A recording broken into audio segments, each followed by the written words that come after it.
નમસ્કાર મિત્રો, આજના વિડીયોમાં આપણે રક્ષાબંધનમાં ભદ્રકાળમાં રાખડી બાંધવી જોઈએ કે ન બાંધવી જોઈએ તેના વિશે વાત કરીશું। રક્ષાબંધનના દિવસે રાખડી બાંધવા માટે ખાસ મુહૂર્ત હોય છે।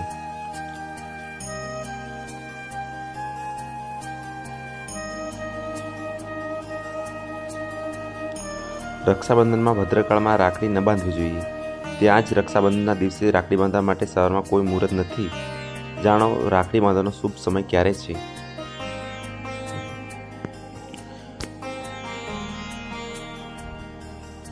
નમસ્કાર મિત્રો, આજના વિડીયોમાં આપણે રક્ષાબંધનમાં ભદ્રકાળમાં રાખડી કેમ ન બાંધવી જોઈએ તેના વિશે અને આ વર્ષે રક્ષાબંધનમાં સવારમાં કોઈ પણ મુહૂર્ત નથી અને રાખડી બાંધવાનો શું સમય છે અને કેટલા વાગ્યા પછી રાખડી તમે બાંધી શકશો તેના વિશે આપણે વાત કરીશું। રક્ષાબંધન ભાઈ બહેનના અતૂટ પ્રેમ, વિશ્વાસ અને સ્નેહનો પર્વ છે। પંચાંગ અનુસાર દર વર્ષે રક્ષાબંધનનો તહેવાર શ્રાવણ મહિનાની પૂર્ણિમાના દિવસે ઉજવવામાં આવે છે, જે ઓગસ્ટ મહિનામાં આવે છે। આ વખતે 19 ઓગસ્ટ 2024માં દેશભરમાં રક્ષાબંધનનો પર્વ ઉજવવામાં આવશે અને આ દિવસે બહેન પોતાના ભાઈની હથેળી પર રક્ષાસૂત્ર બાંધશે। રક્ષાબંધનમાં રાખડી હંમેશા શુભ મુહૂર્તમાં જ બાંધવામાં આવે છે। ત્યાં જ ખાસ કરીને ભદ્રકાળમાં રાખડી બાંધવાથી બચવું જોઈએ। આ જ કારણ છે કે રાખડી બાંધતા પહેલાં લોકો મુહૂર્ત ખાસ જુએ છે। આ વખતે સવારમાં કોઈ જ મુહૂર્ત નથી।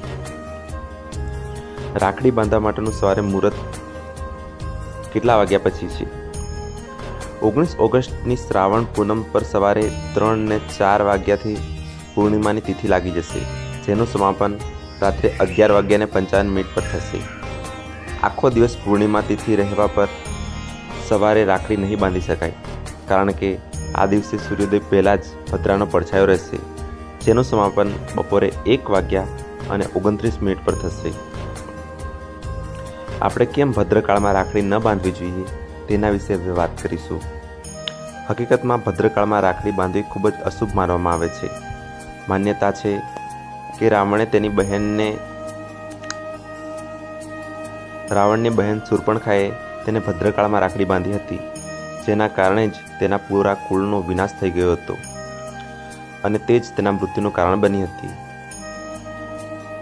તેના બાદથી જ કોઈ પણ બહેન ભદ્રકાળમાં પોતાના ભાઈને રાખડી બાંધતી નથી। એવામાં બપોરે 1:32 બાદ તમે ભાઈને રાખડી બાંધી શકો છો, કારણ કે આ સમયે ભદ્રા સમાપ્ત થઈ જશે। ત્યાં જ રાખડી બાંધવા માટે બપોરે 1:30 વાગ્યાથી લઈ સાંજે 7 વાગ્યા વચ્ચેનો સૌથી શુભ સમય રહેશે।